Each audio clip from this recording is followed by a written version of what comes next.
Bonsoir à toutes et à tous et bienvenue à ce nouveau numéro de l'Heure Éco, votre rendez-vous économique. Ce soir, nous parlerons du secteur de la pêche, une activité créatrice de richesses et d'emplois et qui, il faut le dire, participe à la diversification de notre économie. On parle désormais de ce secteur comme étant un secteur multisectoriel puisqu'il englobe également l'aquaculture et des activités industrielles comme l'agro-industrie ou encore la construction navale. Mais alors, comment se porte ce secteur? Nous ferons tout à l'heure un état de lieu, vous le verrez. Quel est son apport réel à l'économie nationale et où en seront les projets de mise à niveau des ports de pêche? Pour répondre à toutes ces questions et à bien d'autres, nous avons avec nous sur ce plateau un expert mais également un responsable du ministère de la Pêche et des Productions halieutiques. Nous recevons ce soir Monsieur Abdelrahman Hantour. Bonsoir. Bonsoir madame et merci pour l'invitation. Merci à vous d'avoir accepté notre invitation. Alors vous êtes directeur central du contrôle des activités de la pêche et de l'aquaculture et de la régulation du marché, des thématiques d'actualité. Nous en parlerons tout à l'heure. Monsieur Achir Mohamed, vous êtes également des nôtres. Bonsoir. Bonsoir. Merci d'avoir accepté notre invitation également. Vous êtes notre consultant en économie. Alors l'occasion pour nous de faire tout d'abord un état des lieux de ce secteur. Le secteur de la pêche, Monsieur Hantour, aspire à augmenter sa production à 166 000 tonnes d'ici à 2024. Alors est-ce qu'on peut connaître le niveau actuel de cette production-là ? Oui, effectivement, j'aimerais rebondir sur un point très important. Donc, le secteur de la pêche est un secteur économique par excellence et ça a été conjugué par les mesures prises par le gouvernement pour soutenir ce secteur et le faire sortir de l'aspect artisanal vers un aspect industriel. Donc il y a de grandes potentialités qu'on peut développer concernant la pêche hauturière, l'aquaculture à grande échelle et aussi la construction et la réparation navale. Donc l'année 2022, nous avons réalisé un chiffre très important, donc une production de 116 000 tonnes avec un taux de croissance de 19%, dont 108 000 tonnes pêche de capture et 8 000 tonnes aquaculture.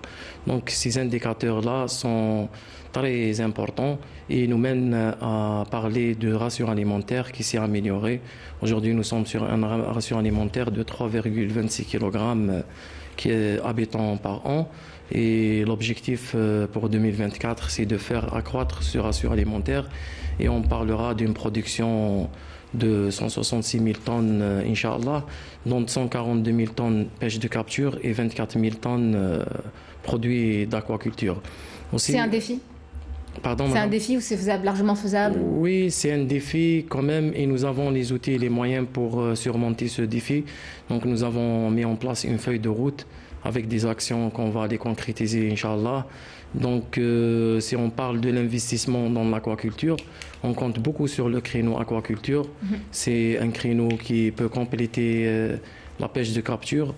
On ne parle pas de remplacement de produits halieutiques par des produits de l'aquaculture, mais on parle d'une complémentarité. Donc on sait bien qu'un peu dans le monde, l'aquaculture représente quand même un pourcentage assez important par rapport à la pêche de capture. Et vu les 2 dernières années, le progrès qu'on a réalisé et aussi les mesures d'incitation qu'on a mis en place, donc à travers la réduction de la TVA et aussi la réduction des droits de douane, donc de 9% pour la première et à 5% pour les droits de douane. Donc ça a boosté un petit peu l'investissement. Oui, c'est encourageant. Nous sommes aujourd'hui sur 9 wilayas qui renferment des cages flottantes en mer, l'élevage de la dorade royale, du lot de mer. Et notre objectif, c'est d'être sur les 14 wilayas avec plusieurs projets productifs. Très bien. Alors, monsieur, je reviendrai vers vous, monsieur Achir. Alors, monsieur Hantour, avant de parler justement plus en détail du secteur de l'aquaculture dans la pêche, est-ce que vous pouvez nous dire, pour ce qui est des capacités matérielles, rapidement, à savoir la flotte de bateaux de pêche, à combien est-elle estimée aujourd'hui? Très bien. Il faudrait se donner les moyens, justement, d'arriver à vos chiffres. Oui, madame, en termes de chiffres, on parle de 6 023 unités de pêche. Donc, c'est des chalutiers, sardiniers, petits métiers et tonniers, principalement. Donc, le taux de croissement de la flottée, à partir de 2020 à 2022, fin 2022, nous avons réalisé un accroissement de 161 unités de pêche introduites. Donc, nous avons une flottée aussi importante qui cible les tonniers des grands migrateurs halieutiques. Donc nous avons 29 tonniers seniors actuellement qui participent aux campagnes de pêche au thon rouge dans les eaux extra-juridiction nationale. On parle d'une distance qui est c'est loin des côtes algériennes d'environ 500 miles nautiques. Donc nous avons aujourd'hui aussi la technicité de construire ces navires de pêche. Si on parle des infrastructures liées à la pêche, donc nous avons 46 ports opérationnels, donc dont 3 ports principaux dédiés à la pêche au large ou bien à la pêche hauturière. Donc le port de Sidna Yusha, qui est un port excellent à l'ouest de l'Algérie. Nous avons aussi le port de Goureya et aussi le quai Babayou au port de Annaba. Ces 3 ports sont dédiés à la pêche hauturière. Par contre, l'autre partie de la flottille, qui est flottille chalutier, sardinier, petit métier, elles sont réparties pratiquement sur les 46 ports de pêche. Voilà. Et aussi, madame, un point très important, donc nous sommes sur le point d'aménager des sites d'échouage pour une première fois en Algérie. Nous sommes sur la réalisation de plusieurs sites d'échouage qui viendront épauler ou accompagner le rôle que jouent actuellement les ports de pêche, surtout pour la flottille artisanale. On parle des petites embarcations de pêche. Donc nous avons dans notre programme un programme d'aménagement de ces sites pour soutenir surtout la pêche artisanale. D'accord. En termes d'aquaculture, madame, si on parle de fermes productives en mer, nous avons 17 fermes productives. Oui, alors justement, ça ira en deuxième partie. Nous verrons en image, bien sûr, nous découvrirons en image une ferme aquacole du côté de Cap Djennet ensemble. Mais on va parler toujours de l'aspect organisation. Alors, Monsieur Hachel, je rappelle que vous êtes notre consultant en économie, expert en économie. Alors, il s'agit aujourd'hui, dites-moi si j'ai tort ou pas, il s'agit de professionnaliser aujourd'hui le secteur de la pêche, et ça passe aussi par l'organisation des ports de pêche. Tout à fait. Vous avez évoqué une question très intéressante et d'actualité toujours. C'est-à-dire, le ministère, effectivement, comme il vient d'être souligné par monsieur le directeur, a mis des moyens, certes. Il a une stratégie maintenant pour développer la pêche en Algérie, pour la diversifier également, mais des problèmes concernant l'organisation de la pêche, concernant l'organisation des ports, concernant aussi l'organisation des petits pêcheurs en coopérative, même s'il y a cette initiative récemment, de les inciter, de les encourager à se constituer en coopérative, c'est-à-dire, pourquoi en coopérative? Parce qu'elle a évoqué 6 000, je crois, donc, opérateurs, embarcations, entre embarcations, chalutiers, tonniers, etc. Donc, si on les organise en coopérative, surtout avec la loi de finances 2023 qui a prévu quand même des incitations fiscales, des exonérations à ces entreprises qui vont se constituer en coopérative, même dans l'aquaculture. Donc cela permettrait c'est-à-dire de dépasser un peu la question d'émiettement des opérateurs de pêche et de mieux les organiser, de mieux les professionnaliser. Et la professionnalisation, surtout, est fondamentale pour pouvoir améliorer la productivité du secteur. Et aussi pour pouvoir, bien entendu, réguler le secteur, surtout en termes des prix. Donc, les ports, il y en a des problèmes dans les ports. C'est des problèmes, il y a des programmes certes de modernisation, mais il y a toujours, d'abord, il y a des problèmes en termes de coordination sectorielle. Vous avez commencé par dire que c'est un secteur multisectoriel, effectivement, il est transversal, il nécessite l'intervention de beaucoup d'institutions de régulation, mais il y a beaucoup d'efforts, effectivement, à déployer en termes de la coordination et de l'efficacité dans l'organisation des ports, l'amélioration de l'efficacité des services au niveau des ports, que ce soit pour les pêcheurs, pour les armateurs, etc., et aussi en termes de contrôle de l'activité de ces pêcheurs au niveau du port, parce qu'il y a aussi de l'informel dans ces ports. Donc il y a, si vous voulez, puisque vous avez parlé de la professionnalisation, donc c'est cette approche justement du développement d'une chaîne de valeur de la pêche qu'il faudrait privilégier. Une nouvelle approche, c'est-à-dire qui va créer un secteur intégré, non seulement à partir de la pêche, mais aussi à d'autres activités jusqu'aux consommateurs, ou même aux transformateurs des produits de pêche. Donc il y a un effort à faire en termes de professionnalisation, en termes d'organisation et en termes de formation. Oui. Donc des acteurs de ce secteur. Alors, vous avez parlé de régulation, de chalutiers, de sardiniers. Comment régler la question de financement des petits opérateurs pour l'acquisition de chalutiers ou de sardiniers? On imagine qu'il y a des facilités à accorder. Justement, ça c'est très intéressant. Maintenant, il faut privilégier une approche de financement de grands, c'est-à-dire de la grande pêche peut-être, c'est-à-dire une pêche qui va y aller peut-être à la 3e zone. Je l'ai dit tout à l'heure, il y a beaucoup d'embarcations peut-être, mais est-ce qu'en termes de rendement, en termes de productivité, est-ce qu'ils sont vraiment, même déjà pour les pêcheurs, est-ce qu'ils arrivent quand même à avoir des revenus leur permettant, c'est-à-dire une vie décente. Donc il y a des pêcheurs qui en souffrent c'est-à-dire de baisse des revenus, surtout lorsque la pêche n'est pas assez abondante. Donc c'est pour cette raison. Donc en termes toujours de la professionnalisation, et aller vers des professionnels du métier, des grands acteurs, bien sûr, dans le cadre de la conciliation de deux grandes variables, qui est la productivité et la durabilité. C'est-à-dire on doit aussi faire attention aux questions de la durabilité, aux questions de la préservation de nos ressources halieutiques. Il faudrait aussi préserver ça.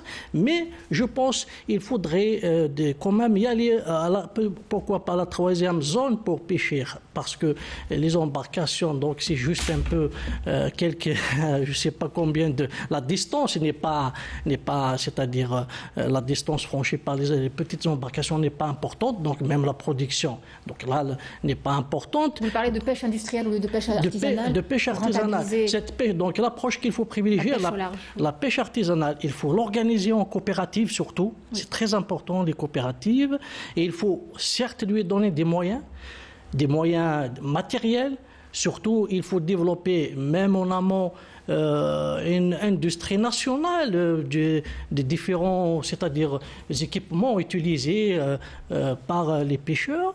Et sur le plan de l'augmentation de la production, parce que c'est un secteur qui va participer même à la diversification de l'économie algérienne, qui va créer de l'emploi, qui va créer de la richesse, qui va être exportateur aussi. Donc il faut y aller vers les grands opérateurs, donc des chalutiers ou bien des bateaux qui dépassent les 25 mètres, 35 mètres, au-delà de 35 mètres. Alors, je pense que c'est ça. Donc il faut y aller sur deux approches complémentaires pour pouvoir donc augmenter la production, la productivité, tout en gardant la durabilité. Absolument. Alors, Monsieur Huntor, il faut aller de plus en plus loin pour trouver de la bonne ressource et en quantité suffisante. Qu'est-ce qui est fait sur le terrain aujourd'hui pour encourager cette pêche en haute mer, au large? J'imagine que la construction navale est aussi un secteur un domaine qui est aussi touché. Qu'est-ce qui est fait à ce niveau-là? Très bien. J'aimerais bien saluer notre expert économiste. Il est très bien imprégné dans ces secteurs de la pêche et des productions halieutiques. Donc, il a cité 4 points que j'aimerais bien rebondir sur ces points. Donc, par rapport à la problématique de la gestion des ports de pêche, effectivement, nous avons mené et nous sommes en train de mener un travail excellent avec les autres secteurs concernés. L'année passée, donc, nous avons c'est-à-dire fait une opération d'enlèvement des épaves et des navires abandonnés au niveau de port. Donc 588 épaves ont été soulevées des ports de pêche. Ça, c'est un point. Un deuxième point, nous avons un plan d'action. Oui, exactement. Donc nous avons tracé un programme de travail avec le secteur concerné, c'est le secteur des transports, pour un petit peu pallier aux problématiques que rencontrent nos professionnels lors de l'exercice de leur activité. Donc le deuxième point par rapport aux coopératives, donc notre secteur a fait un grand pas l'année passée. Donc nous avons promulgué un décret exécutif pour une première fois qui permettra de créer les coopératives de la pêche et de l'aquaculture. Donc nous avons aussi anticipé le travail donc à travers l'engagement d'une campagne de sensibilisation, de vulgarisation. Nous avons touché pratiquement toutes les tranches de professionnels. Donc on parle des pêcheurs au niveau des wilayas littorales, mais aussi des aquaculteurs. On parle des aquaculteurs au niveau des wilayas continentales et même ceux du sud. Donc, pratiquement, nous sommes dans la dernière phase de finalisation, de création de ces coopératives de pêche et d'aquaculture qui seront un support réel pour notre secteur. Donc, il va y avoir l'organisation, une meilleure organisation de la profession. Il va y avoir aussi la cogestion de la profession. Donc, on parle d'une gestion participative entre les professionnels et l'administration de la pêche. Donc, on parle aussi de l'intégration de ces coopératives dans le processus de commercialisation des produits halieutiques et de l'aquaculture. Donc, on aura l'abondance et on aura le facteur prix, donc prix mis à la consommation.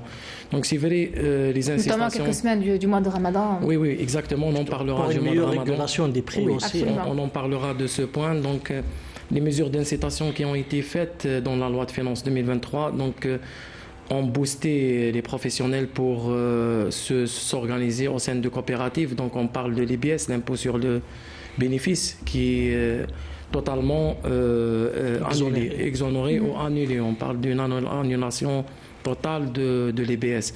Donc nous continuerons le travail parfait que nous sommes en train de faire par rapport aux coopératives. Donc nous aurons une organisation forte, une organisation qui, c'est-à-dire qui marchera avec l'évolution que connaît actuellement le secteur.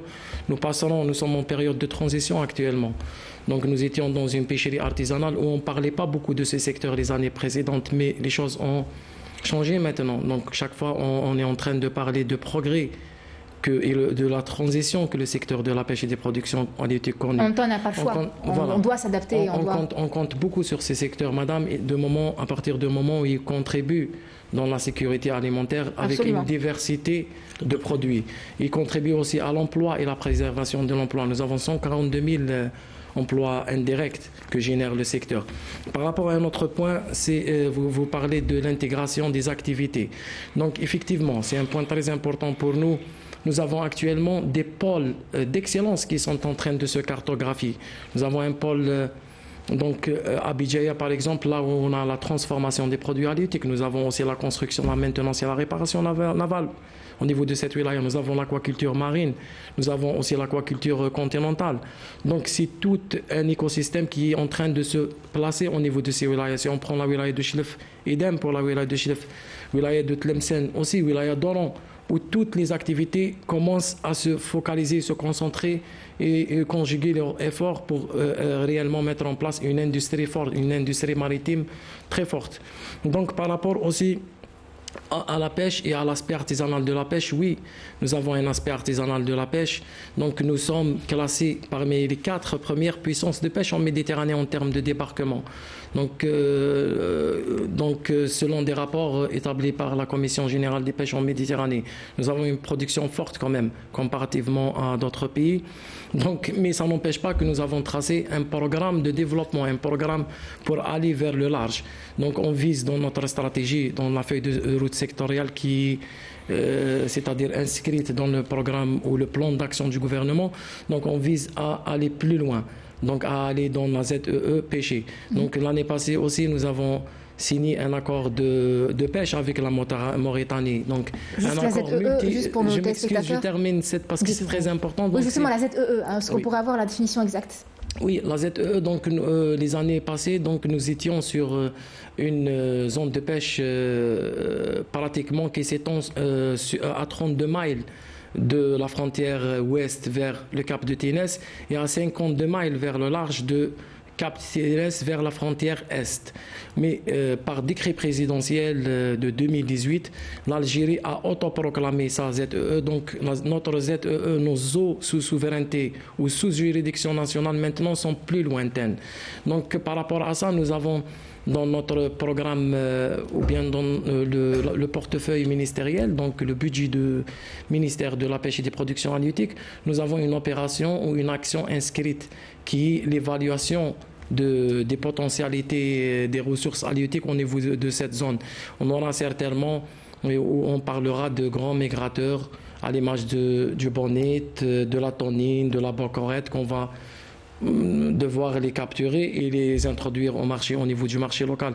On parle aussi de la Mauritanie, donc comme j'ai dit, nous avons signé un accord de pêche donc global avec la Mauritanie. Et principalement, nous aurons des licences de pêche pour les navires algériens. Nous sommes en train de travailler avec les armateurs pour les inciter et les pousser à y aller pêcher au niveau de la Mauritanie. De cette façon-là, on aura une forte production issue de la pêche hauturière ou bien de la pêche au large qui va être, c'est-à-dire mise sur le marché local, et certainement il va y avoir un effet positif sur les prix de poissons. D'accord. Alors je vais juste revenir à M. Hanto. ZEE, la définition exacte. ZEE, zone économique exclusive. Très bien. Donc c'est une zone économique exclusive qui donne l'exclusivité à l'Algérie d'exploiter les ressources naturelles et biologiques au niveau de cette zone.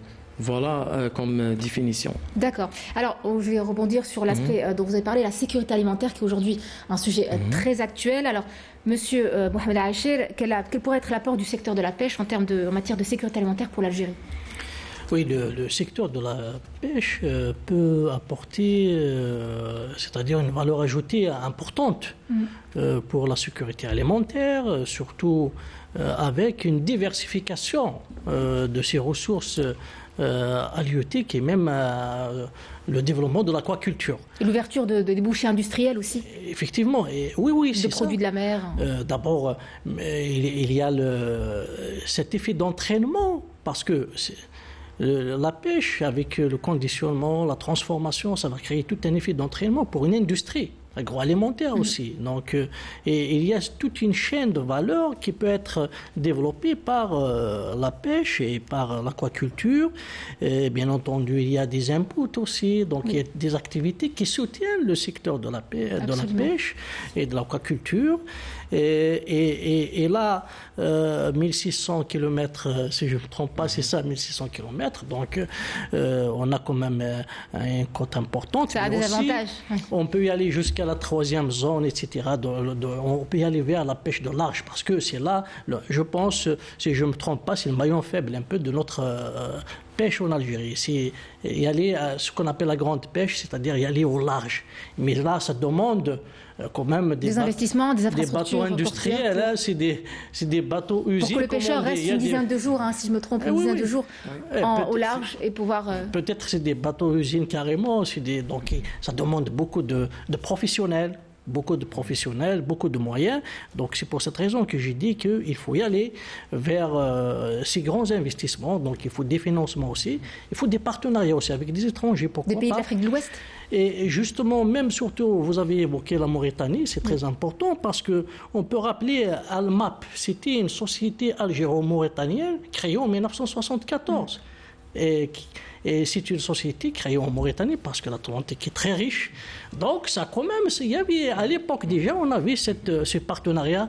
Donc, pourquoi pas aussi nos opérateurs économiques ne réalisent pas des partenariats avec nos frères, c'est-à-dire en Mauritanie, et créer des sociétés mixtes, des joint ventures. Et ça va permettre, puisque l'Algérie est en train de développer l'autoroute Tindouf, Zouirat, donc ça peut y avoir du transport frigorifique, donc la distance peut être écourtée, donc ça va rendre un peu donc son transport peut-être le temps économique va être réduit, donc ça permet quand même c'est-à-dire avec nos sociétés mixtes, avec des partenaires, l'Afrique de l'Ouest aussi, pourquoi pas, donc d'avoir quand même une ressource, ou bien une production, une production halieutique diversifiée et importante. Donc il faut y aller vers ce partenariat aussi, c'est très important. Mais sinon, l'aquaculture, je pense, il va aider beaucoup. Déjà, l'aquaculture, je pense, il va aider d'abord à la préservation de nos ressources marines, c'est-à-dire de notre pêche. Parce que la pêche, elle a besoin, je pense, d'une période quand même d'une période, je dirais, de stagnation. Il faut la laisser se reproduire et permettre quand même une régénération, bien une reproduction naturelle à certaines espèces. Donc, c'est pour cette raison que l'aquaculture peut aider même l'augmentation après de la production, parce que parfois il y a de la baisse de la production, parce qu'aussi il y a la baisse de la production aussi au littoral, il faut le dire. Donc c'est des phénomènes qu'on connaît dans toute la Méditerranée. C'est pas seulement le littoral de l'Algérie, mais partout. Et il y a des baisses partout en Méditerranée de la production. Donc voilà, et puis c'est ça, donc la diversification, c'est très important. Alors justement, c'est ce que nous allons voir. On parle d'aquaculture, on va interrompre, excusez-moi messieurs, le temps, ce débat très intéressant, le temps d'un reportage pour découvrir ensemble, chers invités et téléspectateurs, en images, une ferme aquacole du côté de Cap Djenet. Elle est spécialisée, vous le verrez, dans l'élevage de plusieurs poissons, notamment la dorade. C'est un reportage de Mejda Djahmoun et on se retrouve juste après. Environ 10 km du port de Cap Djenet en embarcation, on retrouve ces gigantesques cages flottantes à l'intérieur desquelles nagent près de 200 000 alevins. En l'espace d'un mois déjà, on parvient à voir qu'il s'agit de dorades qui nagent paisiblement. Dans 11 mois, elles seront prêtes à être commercialisées. En tout, la ferme aquacole compte 8 cages flottantes, dont 2 occupées par l'espèce dorade. Avec une estimation de 720 tonnes de production annuelle, et parmi les 14 ouvriers qui prennent en charge la ferme, il y a des ingénieurs qui examinent l'hygiène des eaux dans lesquelles nagent ces créatures marines, nourrissent les poissons et décident quand il faut doubler les quantités de nourriture. Il y a aussi les plongeurs, chargés de changer les filets de 10 mètres de profondeur et qui empêchent les poissons de s'évader. Maintenant, on a occupé 2 sur 8. À la fin de cette semaine, Inch'Allah, on a occupé 2 autres cages, une cage par le loup et l'autre par la dorade. La quantité d'aliments كما قلنا تتغير حسب لا طاي دي زالفان. الفترات اللي نمدوا فيها l'aliment تتغير كل ما يكبر le poisson يتبدل ينقصوا les rations وتزيد la quantité. Il y a des dégâts et des phénomènes naturels qui sont des obstacles ou bien qui font des dégâts sur notre ferme.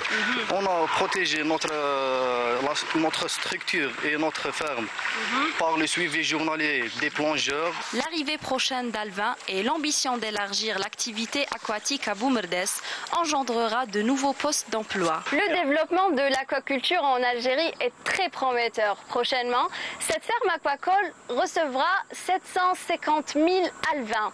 2 cages flottantes de 10 mètres de profondeur sont réservées à ces alevins, dont l'espèce est le loup de mer. C'est une ferme aquacole qui répond déjà aux besoins du marché local et qui vise l'exportation. Monsieur Handal, vous l'avez vu en image, le secteur de la pêche continue de progresser, notamment en matière de production, particulièrement pour la filière de l'aquaculture, et qui a connu plus de 45% de production ces dernières années. Alors, elle devrait atteindre combien de tonnes ? Donc, horizon 2024, nous serons à 24 000 tonnes aquaculture marine, c'est-à-dire pisciculture marine, dorade, royale et loup de mer, et aussi aquaculture continentale. On parle du tilapia et des poissons du barrage à l'image de la carpe et du cendre. J'aimerais bien revenir sur la pêche hauturière parce qu'on voit que c'est un point très important. Donc, dans la feuille de route sectorielle, comme on a déjà dit, qui est déjà inscrite sur le plan ou dans le plan d'action du gouvernement, on donne beaucoup d'importance au développement de la pêche hauturière, mais en utilisant des capacités ou une flottée construite localement.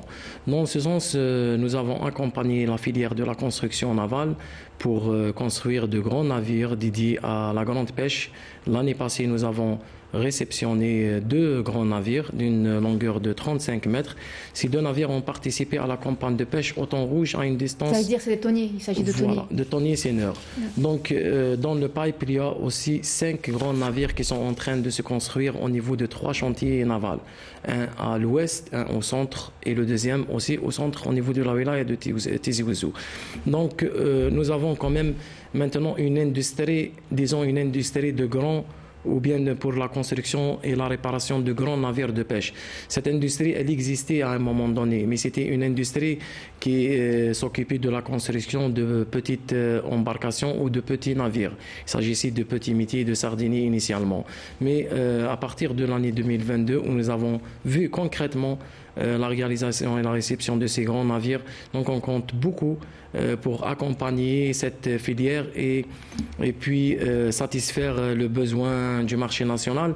Aussi, et pourquoi ne pas penser à exporter vers les pays notamment de l'Afrique de l'Ouest, comme vous avez dit, madame. Oui. Donc l'année passée aussi, un opérateur privé, aussi un chantier naval, a réussi pour exporter deux navires à la Mauritanie.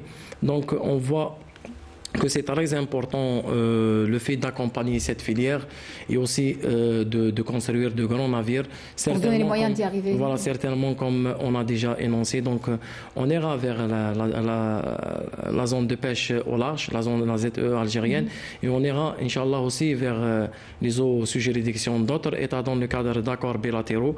Nous avons cité la Mauritanie, il y a aussi des porte-parlers ou bien des pourparlers qui ont été débutés avec la Guinée-Bissau. Et Inch'Allah, on aura l'opportunité d'envoyer nos navires de pêche et nos armateurs à pêcher dans ces eaux très, très poissonneuses. Donc revenons... On l'espère, c'est que de belles choses en perspective. Alors, revenons à votre question, madame, par rapport à l'aquaculture. Donc, comme déjà énoncé, donc, nous serons à 24 000 ou bien on vise à atteindre 24 000 tonnes d'ici 2024, chose qui pas difficile à atteindre vu les mesures d'incitation qui ont été mises en place.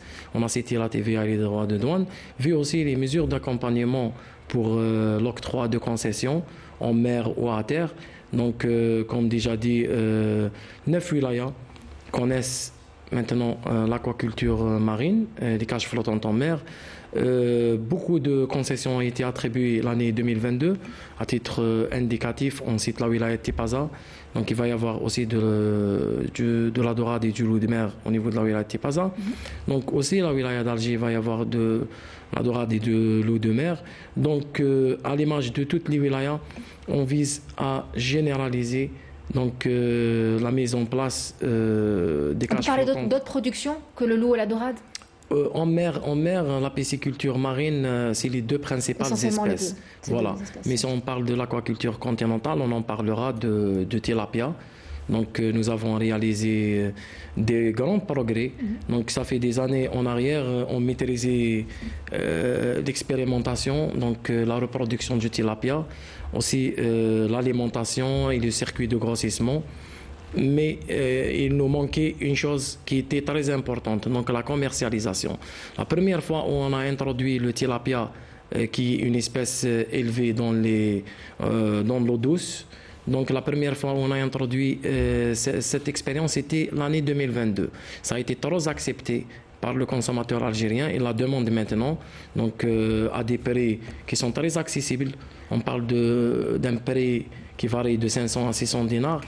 Donc, le fait que la réussite d'un opérateur public dans un projet qui a lancé en 2020, donc cette réussite a boosté les investisseurs et l'investissement, surtout privé, c'est-à-dire à installer des projets productifs. On parle maintenant de la wilaya de Ain Timouchent avec une ferme d'une capacité de 200 tonnes.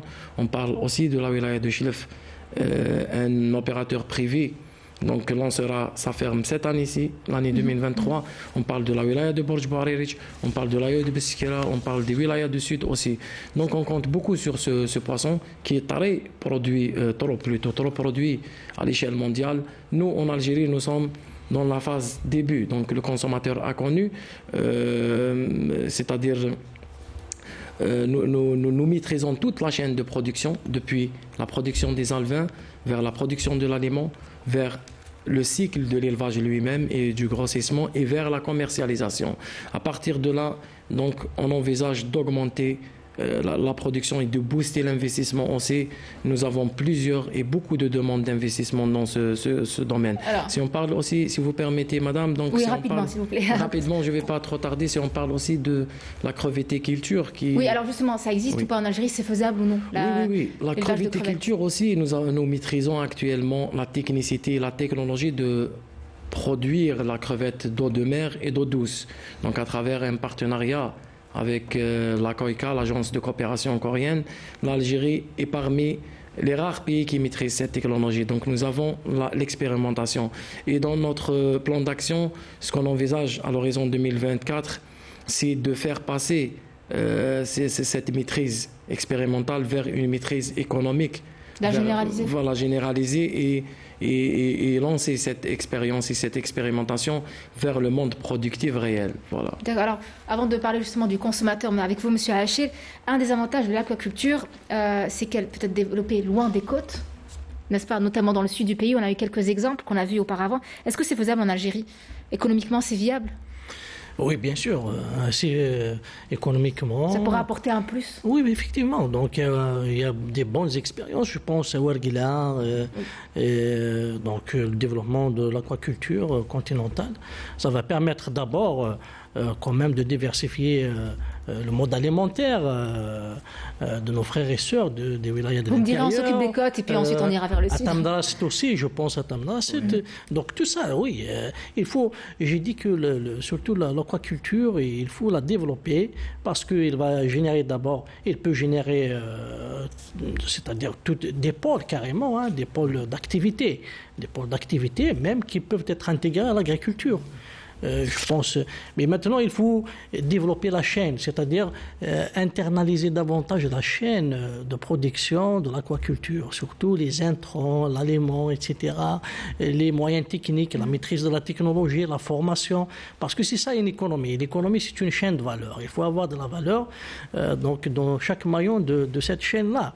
Et multiplier donc l'aquaculture dans les wilayas du pays, donc ça crée de l'emploi, donc ça crée de la production déjà à consommer et ça contribue à la sécurité alimentaire.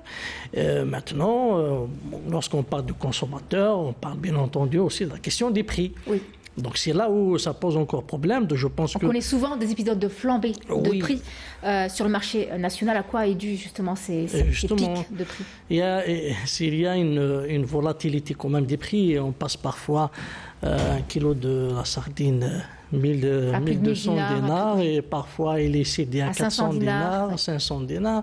Donc c'est là où il faudrait que l'autorité de régulation, en l'occurrence le ministère de la Pêche, doit quand même essayer de tracer la chaîne de la distribution. C'est-à-dire en aval, il faut faire un effort très important à partir du port. Parce que, pourquoi on a parlé tout à l'heure de l'organisation des ports, le problème il est là aussi. Les ports, il faut les organiser. Il y a de l'informel à partir des ports, à partir de la livraison de la première, première production. Donc après, ces ports, il faut les organiser. Il faut aussi faire respecter la réglementation. Il y a un décret qui est régi, je pense, ça, en termes d'hygiène, en termes de certificats sanitaires, en termes de distribution, de normes des distributeurs. Donc, il y a des grands spéculateurs parfois qui se constituent comme des cartels, je ne sais pas moi, c'est des commanditaires. Mais il y a quand même, il faut tracer la chaîne de distribution pour éviter justement ces flambées des prix, éviter même éventuellement, on parle donc entre guillemets, on jette le poisson à la mer pour garder les prix à un certain niveau. Donc tout ça, c'est de la régulation de la chaîne de distribution. Donc là, si justement c'est là où il y a l'intérêt des coopératives, parce que les coopératives, s'ils vont s'organiser, les pêcheurs en coopérative, ils vont ouvrir même des points de vente de leur production. Ils ne vont pas être soumis à des spéculateurs ou bien à des gens qui interviennent comme intermédiaires et qui prennent des marges importantes. Et puis le prix final du consommateur, il est inaccessible. Hein. C'est ça. Donc c'est ça. Donc il y a un effort à faire dans il faudrait aussi plus la de chaîne marché de distribution. De vente de poissons. Effectivement, ça c'est structurel. Ça c'est une question structurelle. Oui. C'est-à-dire ça reste une question organisationnelle. Oui. Si l'offre, si on augmente effectivement l'offre, donc ça va bien sûr impacter directement les prix. Mais parfois, c'est pas seulement la question de l'offre, mais c'est la question de la distribution. C'est valable pour d'autres produits, même agricoles. Hein. C'est pas seulement les produits de. Alors, Monsieur Hintol, est-ce que justement au niveau du ministère, qu'est-ce qui est fait pour encourager justement tout ce qui est coopérative?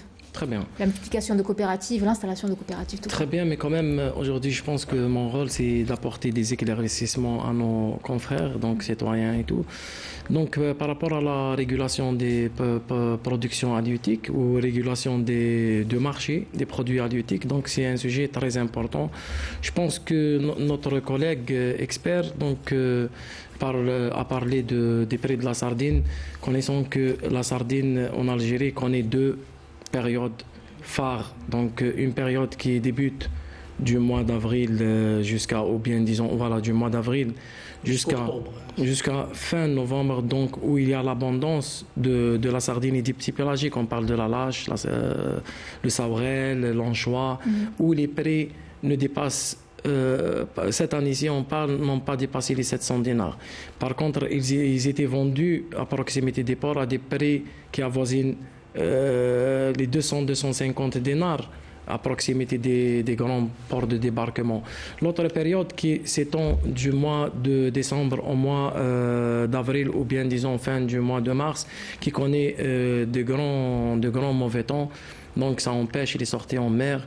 Il y a aussi l'aspect changement des courants et de la courantologie marine qui affecte négativement sur l'activité de la pêche.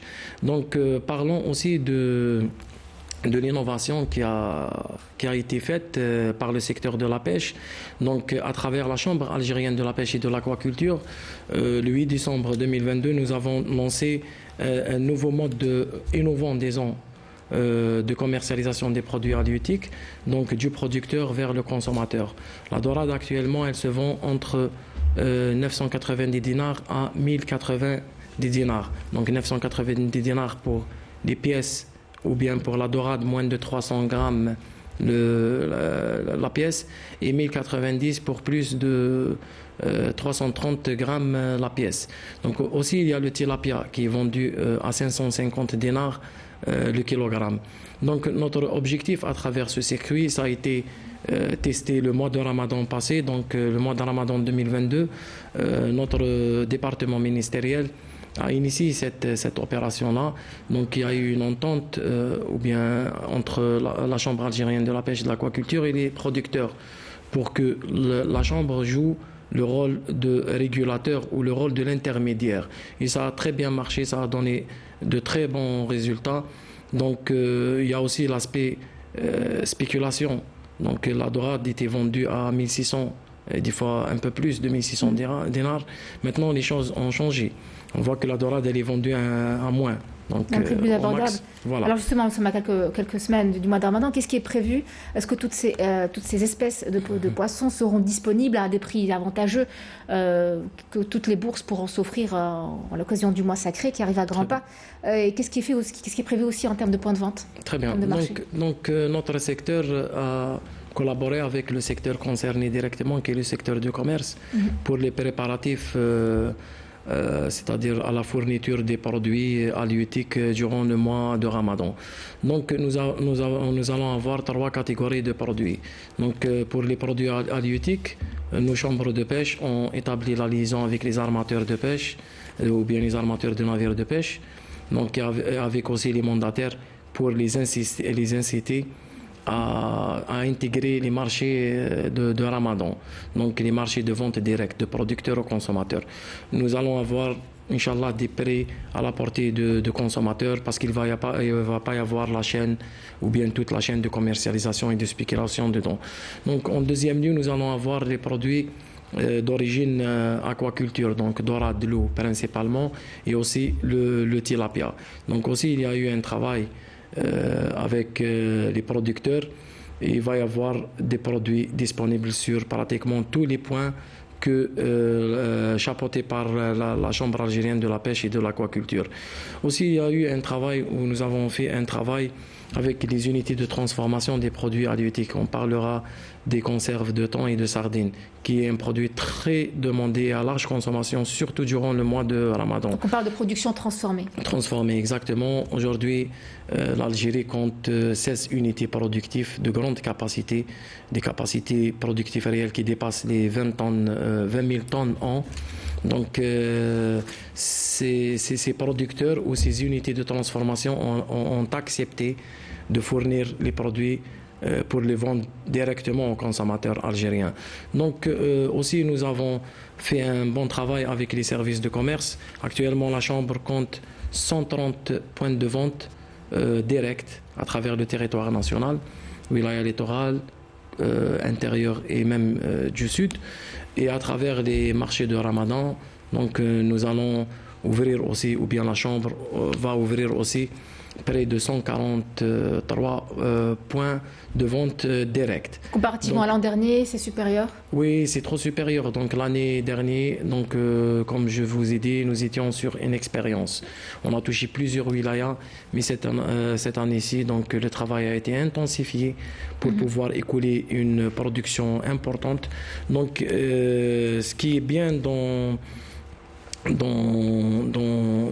c'est-à-dire dans ces préparatifs, et que à travers les coopératives, donc plusieurs armateurs, on parle d'une trentaine ou une quarantaine d'armateurs de navires de pêche qui ont accepté d'intégrer le réseau de la CAPA pour vendre directement leurs produits. Et aussi, nous allons avoir avec nous, comme déjà dit, donc les mandataires. Donc voilà, ce ramadan-là, côté poisson, côté produits transformés, côté produits d'aquaculture, il y aura, Inch'Allah, la disponibilité au niveau du marché. Il y aura aussi il y a des prix raisonnables, c'est ce qui intéresse le plus le citoyen, le consommateur. Les prix raisonnables. L'accessibilité aussi. Et on compte toujours à élargir et à démocratiser la consommation de poissons en Algérie, surtout le poisson de l'aquaculture. On sait bien que dans certaines wilayas, le poisson n'arrive pas régulièrement. Donc à travers notre réseau, donc on comptera démocratiser la consommation du qu'il y arrive dans de bonnes conditions, bien sûr, en respectant la chaîne de froid, etc. Ce qui intéresse le consommateur, c'est les outputs. Absolument. C'est les prix. Monsieur Hachi, je me sens très bien, mais par rapport au prix, je vous ai déjà annoncé, donc la dorade se vendra pas plus de 1090 dinars. Et la pêche de la capture. Oui, la pêche de capture, l'expérience de l'année passée, dans l'une des wilayas, donc nous a démontré que les prix étaient vendus, étaient très accessibles aux consommateurs. Le fait qu'on a cassé la chaîne d'intermédiaires, donc... Non, c'est vrai, la pêche de capture, ce qu'il faut noter, c'est la volatilité des prix, donc ça monte, ça baisse. Bon, il y a une chose, parce qu'il ne faut pas aussi détruire les revenus des pêcheurs. Je suis tout à fait d'accord. Hein. D'ailleurs, il faut un prix permettant quand même une certaine rentabilité pour les pêcheurs. D'intempéries ou... Mais parfois, c'est-à-dire c'est visible que les prix dépassent un peu les normes. Hein. C'est-à-dire on peut calculer au moins un coût de revient. Ça se justifie. Oui, mais parfois il y a aller vers quand même des prix inaccessibles. Donc cela quand même relève aussi de l'organisation de la chaîne de distribution aussi. Il faut, c'est pour cette raison l'approche elle est transversale. Il faut plusieurs acteurs, il faut beaucoup d'organisation, beaucoup de professionnalisation surtout, et de diversification des produits. Donc, parce que l'offre, si on augmente l'offre aussi, on peut quand même baisser les prix. Hein. Donc, maintenant, le secteur il est à fort potentiel. Je pense que c'est un secteur qui a un potentiel énorme. Il faudrait s'inscrire juste, je l'ai dit tout à l'heure, dans l'équilibre entre deux variables. C'est la productivité du secteur qui est des productivités, donc il faudrait y aller quand même vers peut-être une industrie, carrément une industrie de la pêche, et la durabilité aussi. Absolument. Donc, on a un environnement qu'il faudrait préserver, on a des espèces qu'il faut protéger aussi. Absolument. Donc il y a tout. Alors justement, on parlait de durabilité, Monsieur Hachi, les produits de la mer sont des ressources renouvelables, hein, à condition bien sûr qu'elles soient préservées, donc en respectant le temps de reproduction. Il ne faut pas agresser les saisons de pêche. Et là, on parle de justement, du coup, les pêcheurs ont droit quand même d'avoir un coût de revenu plus ou moins supérieur lorsqu'on prend en compte le temps d'intempéries, le temps de reproduction, donc une période durant laquelle ils n'ont pas l'occasion de travailler, d'aller en mer. Voilà, donc qu'est-ce que vous prévoyez pour mieux contrôler, qu'est-ce qui est fait pour mieux contrôler l'exploitation des ressources halieutiques et donc garantir une pêche responsable et durable surtout? Qu'est-ce que vous recommandez? Donc ça, déjà, je pense... le ministère de la Pêche est engagé dans le cadre du programme de l'économie bleue avec l'Union européenne à l'horizon 2030 Donc là, on peut avoir beaucoup de, c'est-à-dire déjà l'approche de la durabilité, elle est mise en avant dans ce programme-là, mais aussi la recherche scientifique, le développement, c'est-à-dire il faut cette interaction entre l'université, les centres de recherche, avec le ministère de la Pêche, avec les opérateurs aussi, pour pouvoir justement préserver tout cet écosystème et pour aussi sensibiliser, surtout sensibiliser nos pêcheurs par rapport à la nécessité de préserver l'écosystème marin algérien et de lutter contre, c'est-à-dire des tentatives d'altération, de dégradation. Absolument. Mais aussi il y a la question de la pollution. Absolument, la pollution des côtes maritimes qui est due au tourisme de masse en période estivale, mais aussi les déchets industriels qui sont déversés dans la la pollution même des ports. Oui, les ports et la pollution. Donc il faut des actions quand même multisectorielles, mais qui privilégient cette préservation de l'environnement. Sur un dernier mot, M. Hanta. Oui, sur l'aspect durabilité des ressources et exploitation rationnelle, nous sommes tout à fait conscients et on œuvre dans ce sens. Nous avons un centre national de recherche et de développement de la pêche et de l'aquaculture qui est situé à Bousmaïn, wilaya de Tipaza. Donc il mène des campagnes d'évaluation et de recherche scientifique en mer, donc 2 campagnes par an, une campagne pour l'évaluation du poisson ou du stock démersal et une autre campagne pour l'évaluation du stock pélagique. Donc par rapport au volet recherche-évaluation, on le fait parfaitement. Nous avons des chiffres. À partir de ces chiffres, on trace notre politique de gestion des pêcheries. Aussi, par rapport aux mesures d'accompagnement pour une gestion rationnelle de ces ressources, on travaille sur des plans de gestion. Donc nous sommes très avancés par rapport à ça. Donc il va y avoir des plans de gestion des pêcheries algériennes, surtout pour les pêcheries artisanales.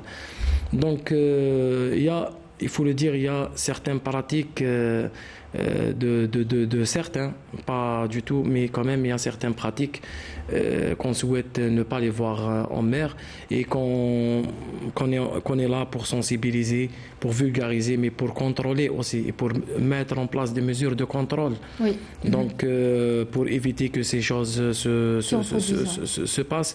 Mais je vous dis que l'exploitation rationnelle, pour nous, c'est un capital. Donc, si on veut pérenniser, raisonnable, si on veut pérenniser notre ressource, donc on doit et on devra l'exploiter donc rationnellement. Nous avons mis en place beaucoup de mesures, madame. Alors, rapidement, le temps nous est compté malheureusement. Je ne vais pas trop tarder parce que en mettant des outils de contrôle ou bien un cadre réglementaire régissant le contrôle des activités de la pêche, oui, certainement, il aura son effet. Mais c'est pour ça que nous sommes allés vers les coopératives et nous sommes conscients que le pêcheur lui-même est le garant de contrôle et le garant de l'autocontrôle. Il faut qu'il exerce l'autocontrôle. L'action collective. Voilà, l'action à travers ces coopératives-là, nous sommes très avancés. Ils vont certainement jouer un rôle très important dans la gestion et dans la co-gestion des pêcheries algériennes. Et on l'espère. Merci beaucoup. Alors malheureusement, nous arrivons très rapidement au terme de cette émission. Je remercie nos invités de nous avoir éclairés sur le sujet de la pêche. Quant à vous qui nous avez suivis, merci avant tout en espérant que cette émission vous a été utile. Je rappelle que nous avons sur ce plateau Monsieur Abdelrahman Hantour, directeur central du contrôle des activités de la pêche et de l'aquaculture et de la régulation du marché. Merci, bon courage. Merci pour le travail qui est effectué au sein du ministère. Merci également à notre économiste consultant pour notre expertise, Monsieur Mohamed Achir. Merci encore une fois à toute l'équipe. Merci d'avoir accepté notre invitation. Et bien, je vous dis à la semaine prochaine. Vous retrouverez Kemal Suig la semaine prochaine. Je vous dis à très vite. Excellente soirée à tous.